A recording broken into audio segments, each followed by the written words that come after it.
memiliki ini, ya sudah. Kita tetap yakin Allah sangat menyayangi kita. Allah penuh dengan anugerah pada kita. Itu namanya harapan, namanya roja. Jadi riyadhah, latihan, ya bentuk. Jangan menunggu dirimu terbentuk. Kamu yang harus membentuk dirimu.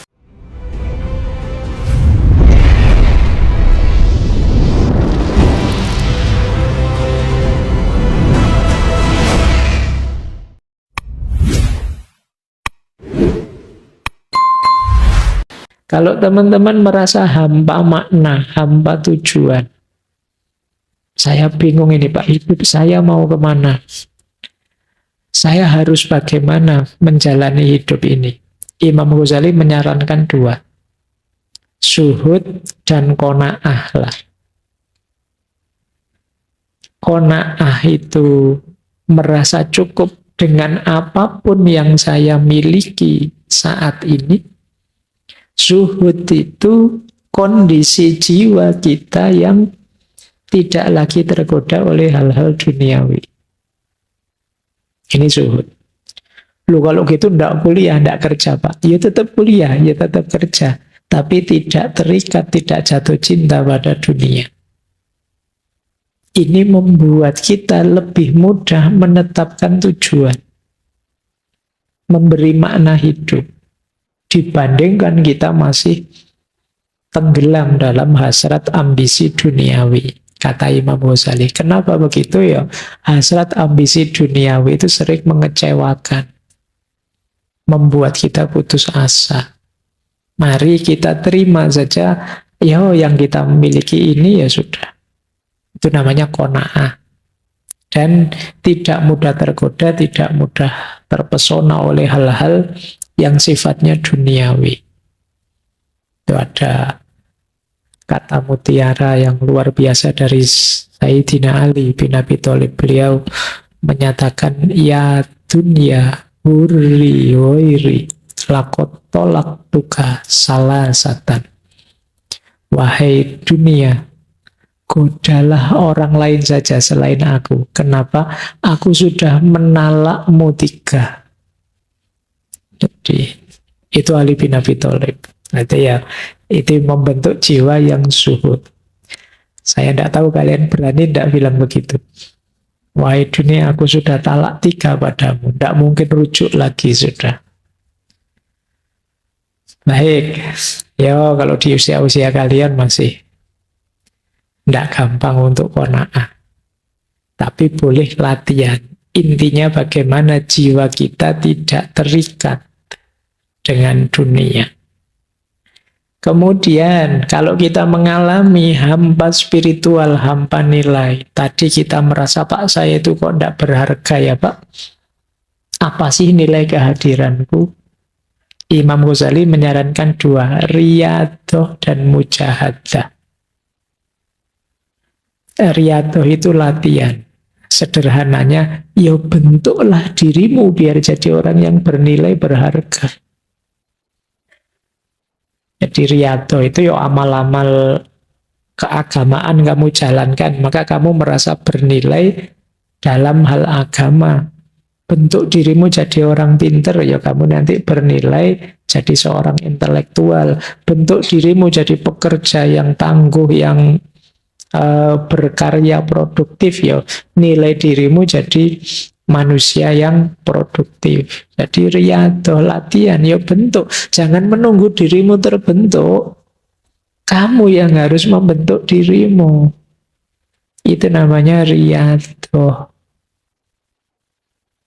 Saya nunggu saya Pak, besok siapa tahu saya jadi. Siapa tahu saya jadi. Kalau kamu ingin jadi, bentuk dirimu. Pengen jadi dosen, latihan mulai sekarang. Ngobrol, ngajar kok ngobrol. Ngajar yang enak, terus jadi latihan membaca yang banyak. Itu jadi membentuk dirimu jadi dosen yang berkualitas. Jangan menunggu, jangan, nanti kalau saya ditakdirkan Allah jadi dosen kan ya bisa-bisa sendiri Pak. Ya kalau nunggu begitu ya enggak jadi, nanti kamu tiba-tiba jadi dosen beneran, terus enggak bisa ngajar, terus bingung waktu ngajar, terus kamu stres lagi. apalah nilai saya Pak, nanti jadi begitu lagi. Maka riadohlah mulai sekarang, latih dirimu. Pengen jadi bisnismen yang sukses, latihan mulai sekarang. Bentuk dirimu, latihan mental ekonominya, ilmu ekonominya di-upgrade, itu namanya riadoh. Jangan lupa mujahadah, berdoa. Yo, tetap segalanya Allah yang mengabulkan.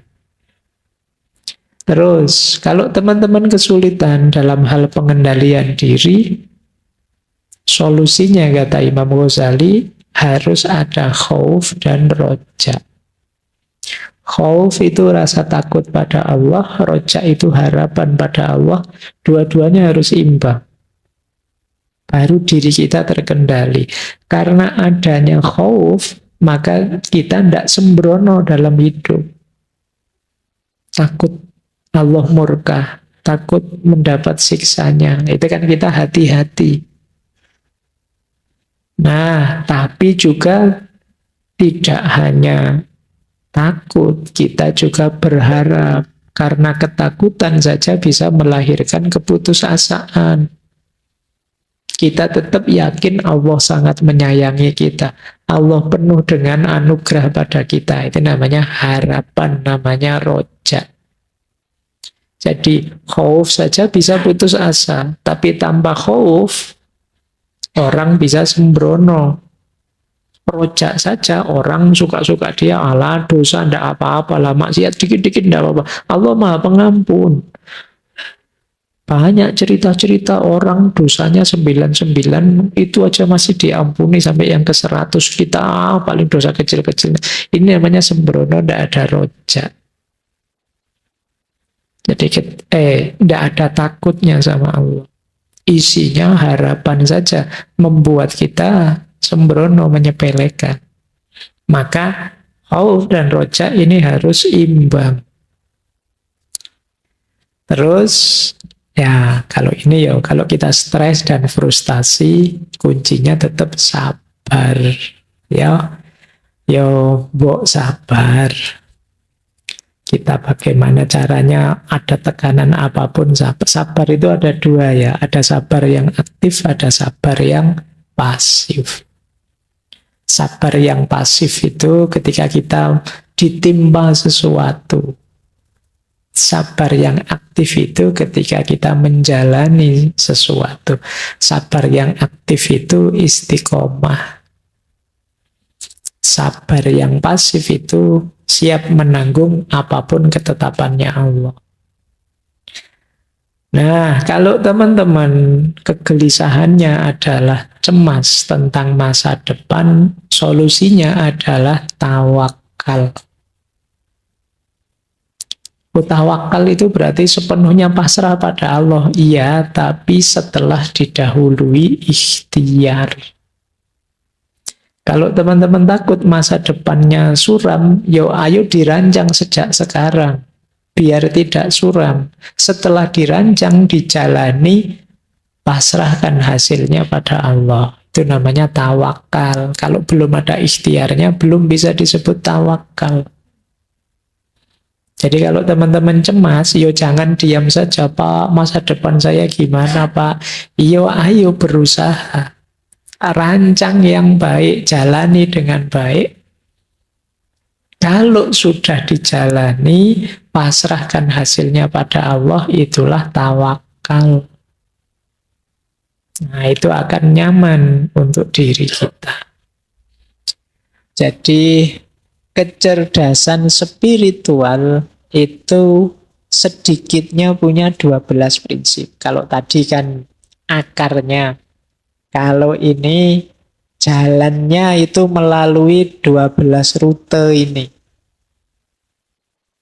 Yang pertama, kecerdasan spiritual itu memerlukan kerendahan diri. Kesadaran diri, rendahan hati.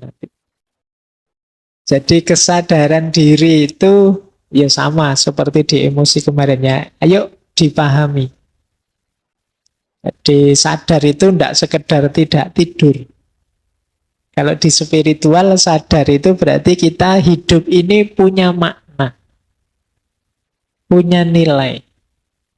Banyak orang yang rutinitas, hidupnya rasanya kayak robot, tidak bisa menjawab makna.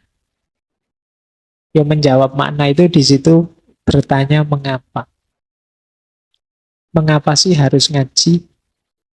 Mengapa sih harus seminggu sekali? Mengapa kok namanya ngaji filsafat? Mengapa kok? Nah itu pertanyaan-pertanyaan ini kan menggelisahkan. Tapi kalau kita bisa menjawab, disitulah kita sebenarnya hidup dengan bermakna. Tidak sekedar menjalani rutinitas hidup. Jadi yang pertama itu kesadaran diri. Yang kedua spontanitas. Ini menarik ya. Spontanitas itu maksudnya apa sih? Kita itu jadi orang baik, jadi orang yang peduli, jadi orang yang religius, spiritual itu keluarnya otomatis. Kenapa keluarnya otomatis? Karena sudah kita biasakan begitu. Tidak pakai dipikir dulu. Wah ini saya sedekah apa enggak ya? Kalau sedekah uangku sekian, nanti tinggal sekian. Padahal itu panjang. Kalau dipikir panjang, enggak otomatis keluar. Itu sebenarnya belum mendarah daging, belum mengakar.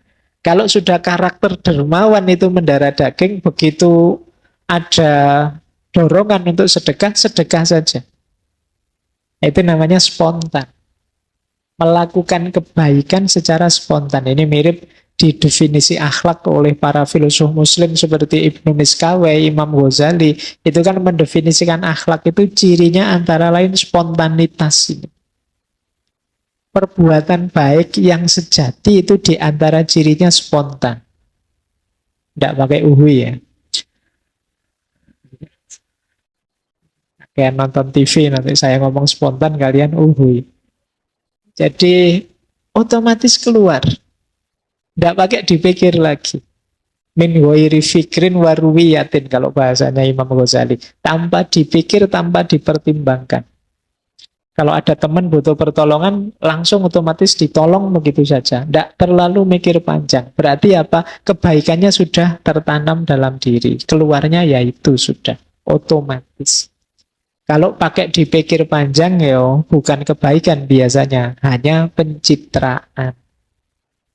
Mikir sih tuh, wow ini saya bantu ndak ya, saya traktir ndak ya, kalau saya traktir aku rugi berapa, kira-kira besok dapat balasannya ndak, itu panjang. Kalau ini masih belum jadi orang baik. Orang baik itu ya sudah, pokoknya aku yang traktir, yang bayar. Nah, itu ciri kedua. Jadi kebaikan spiritual, kecerdasan spiritual antara lain cirinya spontanitas dalam perbuatan baik. Kemudian panduan visi dan nilai. Hidup yang punya tujuan. Ada nilai yang ingin ditegakkan. Ini nyambung dengan tadi ya, hidup yang tidak asal-asalan. Ini ciri yang ketiga.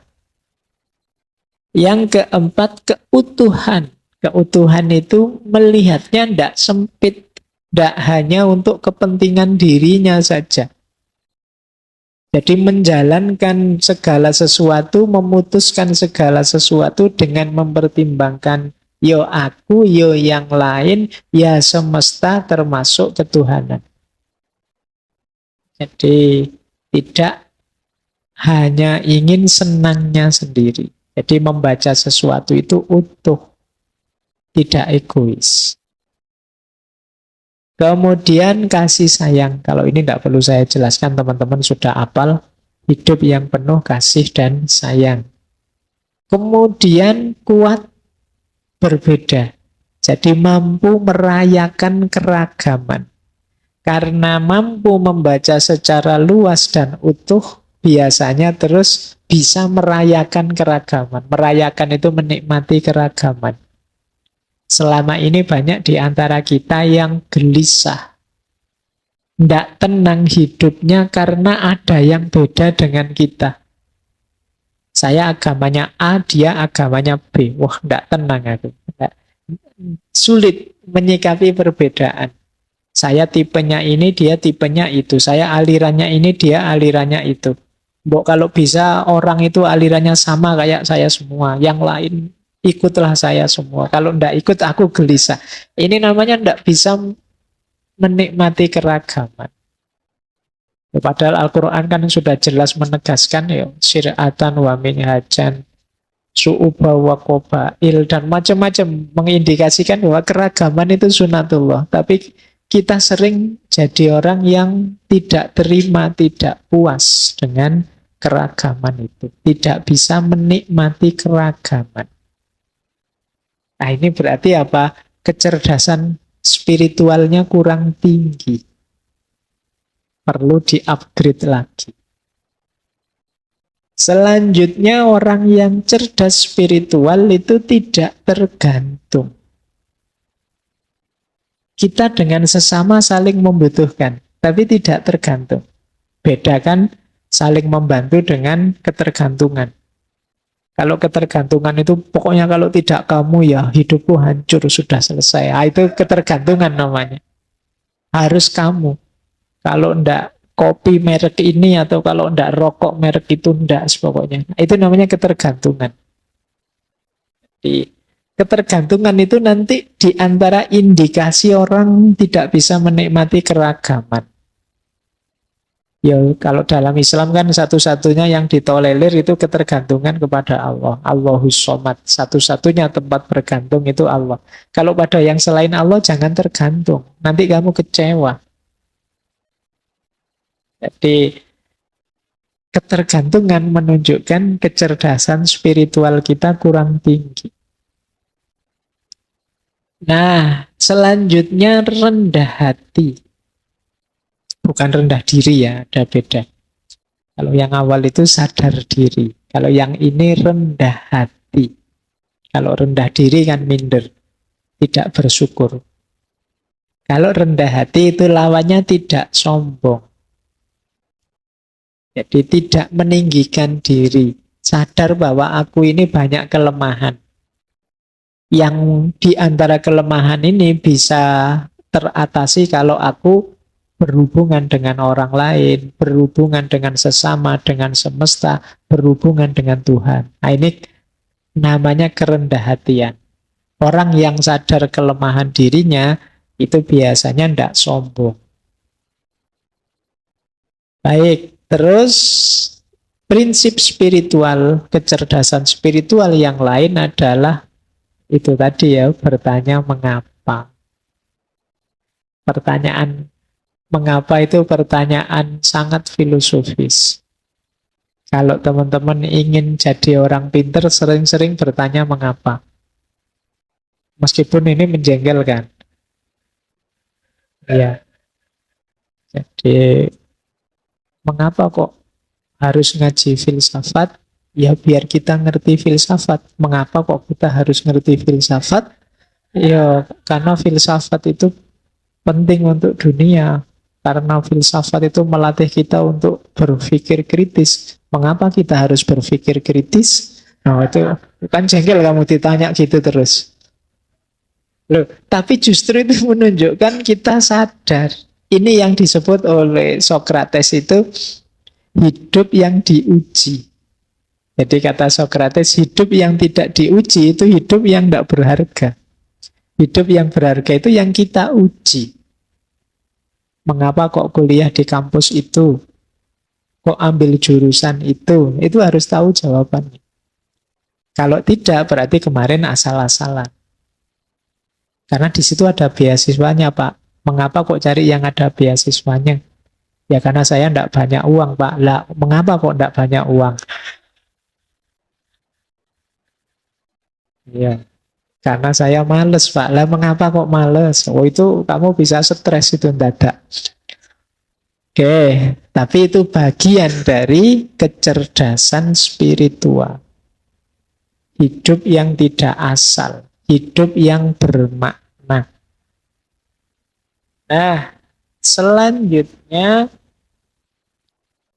di antara ciri kecerdasan spiritual adalah kemampuan reframe. Kemampuan reframe itu memberi frame ulang, memberi makna baru. Kadang dalam hidup ini kita perlu memberi makna baru. Misalnya ada teman-teman, wah Pak, akhirnya kuliah saya gagal Pak. Nah, misalnya ini contoh. Loh ini kan frame-mu frame kegagalan. Mungkin bisa kamu kasih frame baru. Saya berarti perlu tantangan yang baru selain kuliah Pak. Itu namanya reframe. Ini bukan kegagalan bagi saya Pak, tapi kebebasan. Nah ini namanya reframe. Jadi di antara ciri orang yang cerdas spiritual itu mampu memberi frame baru. Orang yang sulit memberi frame baru itu nanti mudah putus asa. Kalau pas hidupnya sulit, kalau pas hidupnya senang, mudah terlena. Justru dengan frame baru, ini kendali dirinya lebih kuat. Iya sih, saya ini sekarang baru unggul menang. Tapi manusia itu mana ada yang sukses terus. Nah, ini saatnya saya harus hati-hati. Ini namanya reframe. Kemampuan reframe ini penting dalam hidup kita. Biar kita tidak putus asa dan juga tidak lupa diri. Kemudian sikap positif menghadapi masalah. Itu juga ciri-ciri orang cerdas spiritual. Tidak ada masalah yang harus diratapi sampai sedemikian rupa atau diputus asai sampai sedemikian rupa. Masalah itu jembatan kita untuk berkembang. Kalau tidak ada masalah, ya kapan kita bisa berkembang? Kalau kita di zona nyaman saja, kapan kita bisa jadi lebih baik? Nah, orang yang cerdas spiritual, dia bisa bersikap positif terhadap masalah. Yang terakhir, prinsip kecerdasan spiritual itu adalah dorongan untuk berkarya, berkontribusi.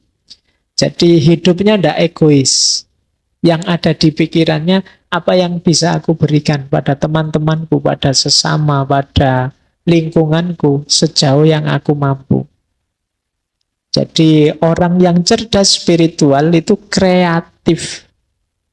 Dia terdorong untuk memberi terus-menerus. Dia berpikir apa yang bisa aku berikan. Karya apa yang bisa memberi kontribusi pada sesamaku. Nah ini ciri-ciri cerdas secara spiritual. Jadi ini 12 prinsip. Diingat-ingat nanti kecerdasan spiritual kita bisa terupgrade dengan indikator 12 ini. Cirinya, prinsip-prinsipnya ini. Terus,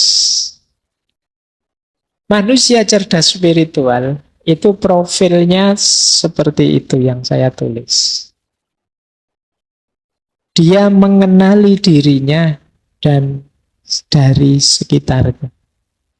Kemudian menjalani hidup dengan tulus dan rendah hati. Dia sadar batas pengetahuannya, percaya pada kebijaksanaan hidup. Percaya pada kebijaksanaan hidup itu kalau dapat sedih, dia tahu ya memang saatnya sedih, sunnatullahnya begitu. Apapun yang terjadi pasti itu versi terbaik seperti yang dirancang oleh Tuhan. Kemudian tidak tertarik menjadi apa yang orang lain inginkan.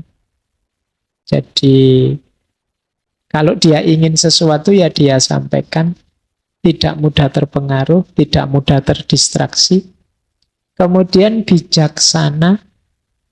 Kemudian dermawan, memberi tanpa mengharap balasan. Kemudian orangnya tenang.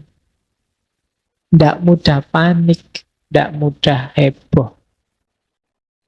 Kemudian merangkul siapapun yang hadir dengan rasa bersyukur. Tidak milih-milih orang, tidak memilah-milah orang, melabel-labeli orang. Membersihkan diri dari keterikatan dunia. Dan yang terakhir, menspiritualkan pengalaman. Menspiritualkan pengalaman itu tadi ya. Pengalaman apapun dihubungkan dengan Tuhan, dihubungkan dengan yang maha tinggi. Uang itu duniawi, kita spiritualkan dengan cara kita menyedekahkannya. Kambing kita itu harta duniawi, kepemilikan duniawi, kita spiritualkan dengan cara kita korbankan. Jadi ini namanya menspiritualkan pengalaman. Makan kita itu sebenarnya urusan perut saja, kesehatan duniawi biasa. Kita spiritualkan dengan cara kita niat makan biar kuat jasmani rohani untuk ibadah menjalankan amanat hidup dari Allah. Ini namanya menspiritualkan pengalaman.